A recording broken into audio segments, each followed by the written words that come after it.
Hello, welcome back to our channel. आप देख रहे हैं बोर्ड टॉपर। तो चलिए इस वीडियो में हम लोग एक्सरसाइज 4.4 के क्वेश्चन नंबर 4 और 5 का हल कर रहे हैं। क्वेश्चन नंबर ये 4 है, ये क्वेश्चन नंबर 4 है। इसके पहले का जितना भी प्रश्न है पार्ट 1 और पार्ट 2 में किया जा चुका है, उसको जाकर वीडियो के प्ले लिस्ट में जाकर देख सकते हैं। तो यहाँ पे दिया हुआ क्या निम्न स्थिति संभव है, तो ये पूछ रहा है क्या निम्न स्थिति संभव है। और इसके बाद प्रश्न यदि है तो उनकी वर्तमान आयु ज्ञात कीजिए। दो मित्रों की आयु का योग 20 वर्ष है। 4 वर्ष पूर्व उनकी आयु वर्षों में का गुणनफल 48 था। तो चलिए इसका सॉल्यूशन करते हैं। माना कि पहले मित्र की आयु, यहाँ पे बोला दो मित्रों की आयु का योग 20 वर्ष है। तो पहले मित्र का आयु मान लेते हैं x वर्ष।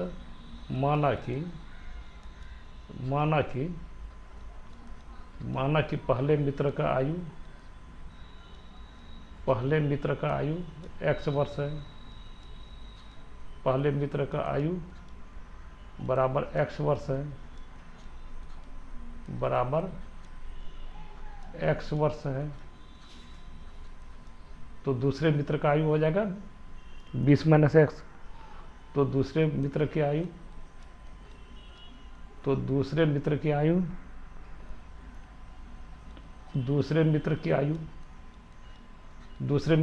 जाएगा 20 माइनस एक्स। दोनों का योग है अगर 20 है तो पहले मित्र का आयु x वर्ष है, दूसरे मित्र की आयु 20 माइनस एक्स हो जाएगा। 20 माइनस एक्स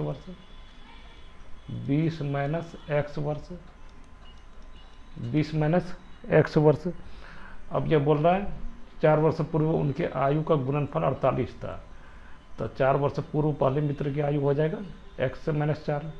4 वर्ष पूर्व प्रश्नानुसार भी दे सकते हैं यहाँ पे, या ये दे देते ऐसे दे लीजिए।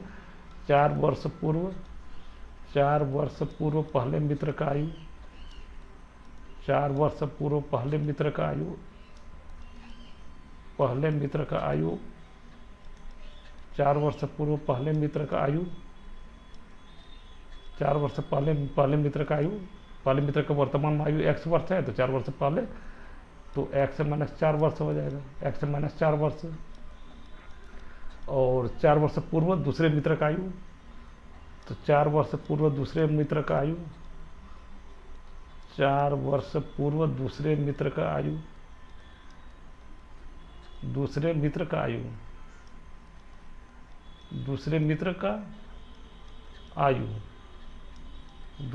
का आयु। तो वर्तमान में 20 माइनस एक्स है तो इसमें 4 घट जाएगा। वर्तमान में 20 माइनस एक्स वर्ष है तो 20 माइनस एक्स माइनस ये 4 हो जाएगा। तो ये हो गया 20 माइनस एक्स माइनस 4। तो ये हो गया 20 में 4 घट जाएगा तो 16 माइनस एक्स। अब प्रश्नानुसार 4 वर्ष पूर्व के उनके आयु का गुणनफल 48 था। प्रश्नानुसार यहाँ पे प्रश्न के अनुसार अब ये कर रहे हैं। प्रश्नानुसार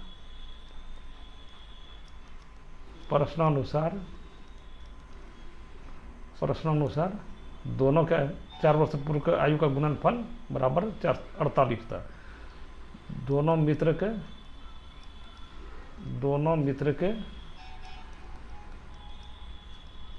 के 4 वर्ष पूर्व के आयु का गुणनफल, 4 वर्ष पूर्व के आयु का गुणनफल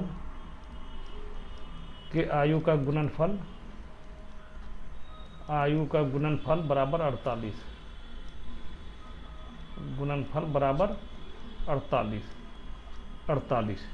तो 4 वर्ष पूर्व इसका तो पहले मित्र का है तो x माइनस 4। तो ये इसका गुना हो जाएगा x माइनस 4 और गुना 16 माइनस एक्स बराबर ये हो गया 48। x माइनस 4 गुना 16 माइनस एक्स बराबर हो गया 48। तो चलिए इधर इसको हल कर ले रहे हैं। तो x minus 4 16 minus x, x minus 4 और गुना 16 माइनस एक्स बराबर 48 है। तो अब देखिए इसको गुना कर देते हैं। पहले x से इसको 16 से में गुना करेंगे, फिर x से इस x में गुना करेंगे। एक को पकड़ेंगे और इसका दोनों से गुना कर देते हैं। x से 16 में गुना करेंगे तो ये 16x हो जाएगा, 16x फिर एक्स से इस एक्स माइनस एक्स में गुना करेंगे तो माइनस एक्स गुना एक्स, एक्स स्क्वायर हो गया माइनस एक्स स्क्वायर, इस -4 से 16 में गुना करते हैं तो ये हो गया -64, इस -4 से अब माइनस एक्स में गुना होगा, माइनस माइनस गुना माइनस प्लस हो गया प्लस 4x बराबर 48। तो अभी यहाँ पे ये 16x और यहाँ पे 4x है, 16x और यहाँ पे 4x है, तो ये हो जाएगा 16x और 4x, तो ये हो जाएगा 20x। देखिए ये हो जाएगा 20x, 16x प्लस 4x, ये हो गया 20x और ये माइनस एक्स स्क्वायर और ये -64, इसको इधर लेके आ जाते हैं 48 प्लस 64, 48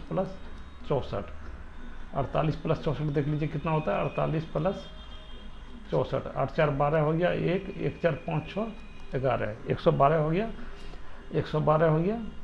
अब इसको हम लोग इधर लिख लेते हैं, इस एक्स स्क्वायर को इधर लेते हैं, minus x square plus 20x और बराबर की इस तरफ में 112 है तो इधर लाएंगे तो -112 हो जाएगा बराबर 0। अब सबका चिन्ह बदल लेते हैं, चिन्ह बदल लेते हैं क्योंकि यहाँ पे एक्स स्क्वायर के रूप में आ जाएगा, तो एक्स स्क्वायर इसको कर लिए तो ये हो गया प्लस एक्स स्क्वायर के, तो ये -20x हो जाएगा और ये -112 तो ये प्लस 112 हो जाएगा बराबर 0।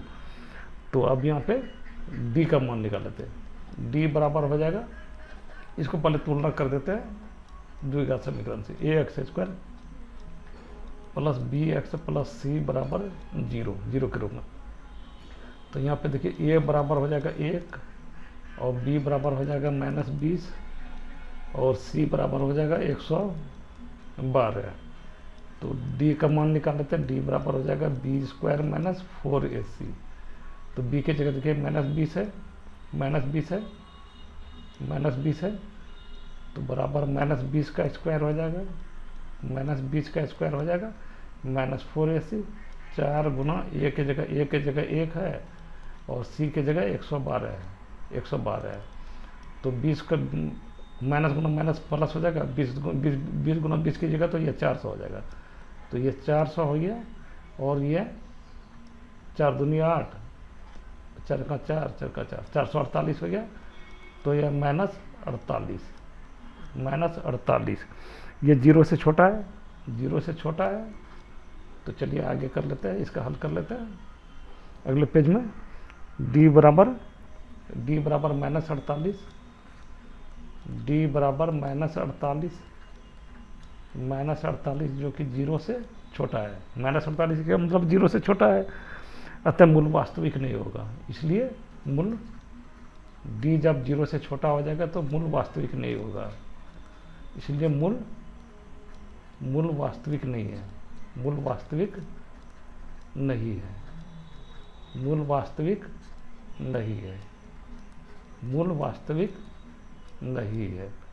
है। इसलिए कि x का कोई मान इस द्विघात समीकरण को संतुष्ट नहीं कर सकता है, इसलिए अतः लिख दीजिए, अतः x का कोई मान इस द्विघात समीकरण को संतुष्ट ही नहीं कर सकता है। x का कोई मान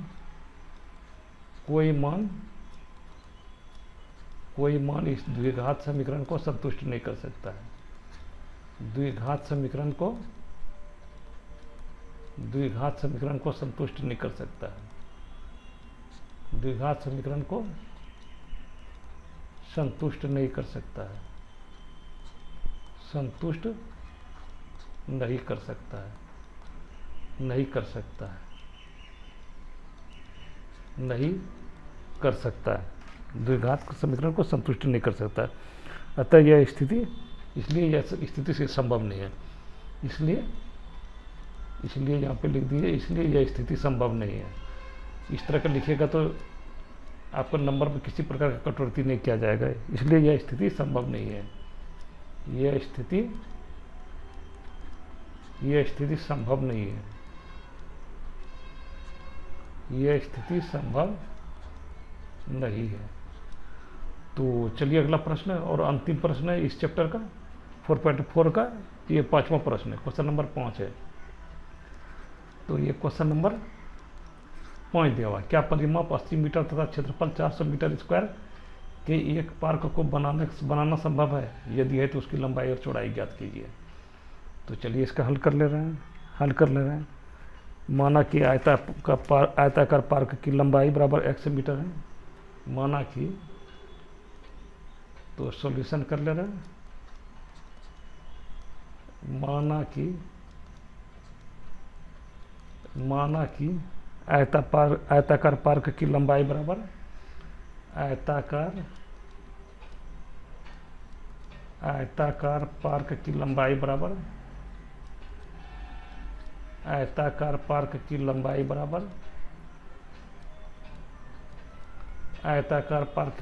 बराबर x मीटर है।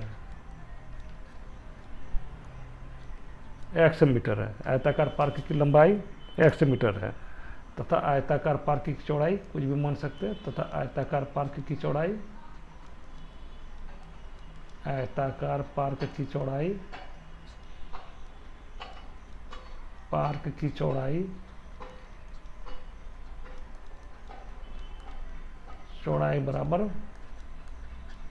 y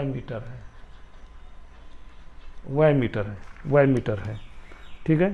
तब आयताकार पार्क का परिमाप यहाँ पे देखिए, आयताकार पार्क का परिमाप 80 मीटर तथा क्षेत्रफल 400 मीटर स्क्वायर है। तो आयताकार पार्क का परिमाप हो जाएगा, तो पहले आयताकार ये बना लेते हैं, आयताकार पार्क बना लेते हैं। तो चलिए इस तरह का आयताकार पार्क हो जाएगा। ये ए हो गया, इसको ए मान लिए, इसको बी मान लिए, इसको सी मान लिए, इसको डी मान लिए। तो यहाँ पे दिया है, यहाँ पे हम लोग माने पार्क की लंबाई x मीटर और x मीटर, चौड़ाई y मीटर, दोनों y मीटर ही होगा। तो आयताकार पार्क का परिमाप होता है 2 गुना लंबाई प्लस चौड़ाई। आयताकार पार्क का परिमाप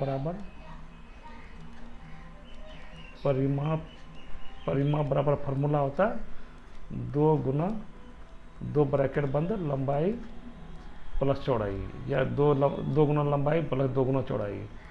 तो उसको अगर कॉमन ले लेते हैं 2 को, तो वहाँ पे ये हो जाएगा 2 ब्रैकेट बंद लंबाई प्लस चौड़ाई। तो 2 तो रह ही जाएगा, लंबाई की जगह x है और चौड़ाई की जगह y है, 2x प्लस y, ये हो गया। तो आयताकार पार्क का क्षेत्रफल इस तरह का सिलसिलेवार लिखिएगा तो आपको नंबर में बहुत अच्छा नंबर मिलेगा। आयताकार पार्क का क्षेत्रफल बराबर होता है लंबाई गुना चौड़ाई। तो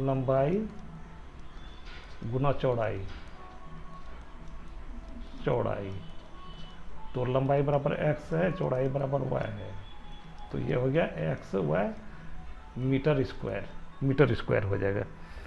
तो अब प्रश्न के अनुसार बोल रहा है, तो बोला परिमाप बराबर 80 मीटर।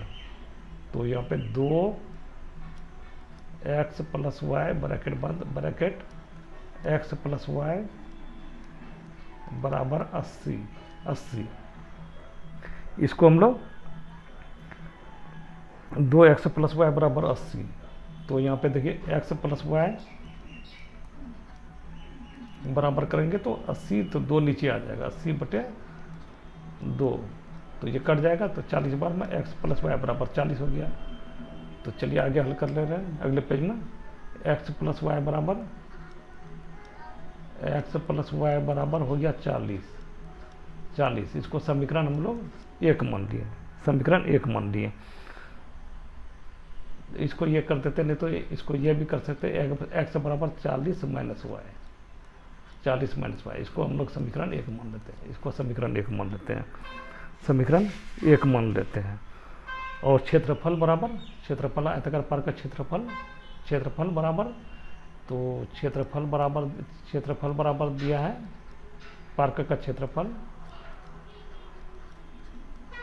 पार्क का क्षेत्रफल दिया हुआ है, क्षेत्रफल दिया हुआ है 400 मीटर स्क्वायर, 400 मीटर स्क्वायर आयताकार पार्क का क्षेत्रफल। तो ये हो गया एक्स वाई बराबर 400 मीटर स्क्वायर, 400 मीटर स्क्वायर। इसको हम लोग समीकरण 2 मान लिया, समीकरण 2 मान लिया। समीकरण 1 के एक्स का मान समीकरण 2 में रख देते हैं, समीकरण 1 के एक्स का मान इस समीकरण 2 में रख देते हैं। यहाँ पे लिख दीजिए समीकरण 1 के एक्स का मान, एक्स का मान, एक्स का मान समीकरण 2 में रखने पर, 2 में रखने पर यहाँ पे देखिए एक्स बराबर 40 माइनस वाई हो गया, एक्स की जगह 40 माइनस वाई कर दिए, 40 माइनस वाई और गुना वाई बराबर ये हो गया 400, 400। अब वाई से दोनों में गुना हो जाएगा तो ये हो गया 40 वाई माइनस वाई स्क्वायर बराबर 400, बराबर 400। अब इसको स्क्वायर वाले को इधर लेके आ जाते हैं क्वाड्रेटिक इक्वेशन के रूप में, माइनस वाई स्क्वायर और प्लस 40 वाई, और इस 400 को बराबर के इधर लेके आ जाते हैं तो माइनस 400 हो जाएगा बराबर 0। अब चिन्ह को बदल लेते हैं, चिन्ह को बदलेंगे, एक का बदलेंगे तो सभी का चिन्ह बदलना पड़ेगा। जहाँ से यहाँ माइनस है, माइनस वाई स्क्वायर है तो यहाँ प्लस वाई स्क्वायर करेंगे, तो यहाँ प्लस 40 वाई तो यहाँ माइनस 40 वाई होगा, यहाँ माइनस 400 है तो प्लस 400 होगा। तो वाई स्क्वायर माइनस 40 वाई और प्लस 400, इसका भी चिन्ह बदल गया, 400 बराबर 0, बराबर ये हो गया 0, 0। अब इसको हम लोग a x square b x plus c के रूप में तुलना कर लेते हैं, क्वाड्रेटिक इक्वेशन वाले से तुलना कर लेते हैं, a x square plus b x plus c बराबर 0 से तुलना कर लेते हैं। तो यहाँ पे ए के जगह देखिए वाई स्क्वायर रहता है, ए के जगह पे कुछ नहीं तो इसका मतलब एक है, और बी एक्स के जगह 40 है तो माइनस 40 वाई है तो बी बराबर माइनस 40, और सी बराबर 400, सी बराबर 400। तो चलिए इधर हल कर ले रहे हैं इसको।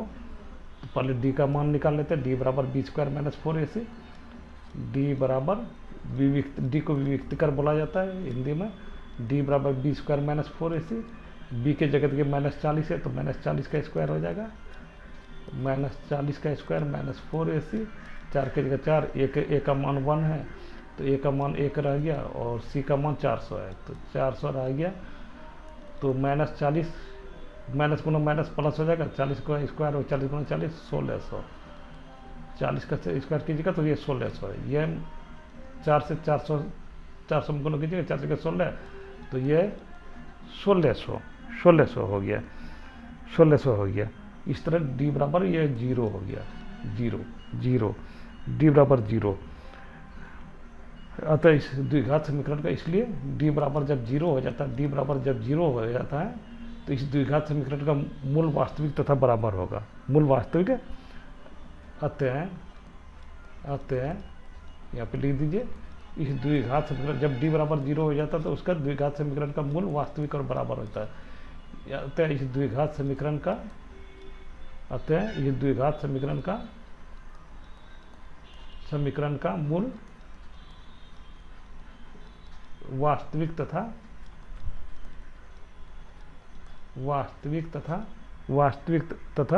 बराबर होगा, वास्तविक तथा बराबर होगा। तो अब हम लोग y का मान निकाल लेते हैं, y बराबर, यहाँ तक तो y का ही निकला था, y बराबर minus B plus minus root D बटे 2a। तो माइनस के जगह माइनस रख देते हैं, बी का मान है माइनस 40 तो माइनस 40 हो जाएगा, माइनस 40, और डी का मान है 0, प्लस माइनस ये 0 हो जाएगा तो ये हो जाएगा, और 2a, 2 के जगह 2 और a का मान 1 है, माइनस गुना माइनस प्लस हो जाएगा, 40 बटे 2 ये कट जाएगा तो बराबर 20 हो गया, 20। तो इसका ये हो जाएगा। अब यहाँ पे लिख लेते हैं, बगल में लिख लेते हैं, यहाँ पे बगल में यहाँ पे लिख लेते हैं, इसको बगल में लिख लेते हैं। आयताकार पार्क की लंबाई चौड़ाई 20-20 मीटर है, इसलिए आयताकार नहीं वो बल्कि वर्गाकार है। अतः इस प्रकार तो यहाँ पे ये हो जाएगा, आयताकार पार्क की लंबाई और चौड़ाई 20 मीटर है। आयताकार पार्क की लंबाई और चौड़ाई 20 मीटर, या यहाँ पे मान रख भी सकते हैं। x बराबर रख के देख लीजिए, x बराबर 40 माइनस वाई, तो y का मान 20 निकला है, तो 40 माइनस 20 बराबर ये 20 हो गया, बराबर 20 हो गया। इसका लंबाई और चौड़ाई बराबर हो गया। आयताकार पार्क की लंबाई और चौड़ाई 20 मीटर है। आयताकार पार्क की लंबाई और चौड़ाई 20 मीटर है। पार्क की लंबाई और चौड़ाई 20 मीटर है। लंबाई और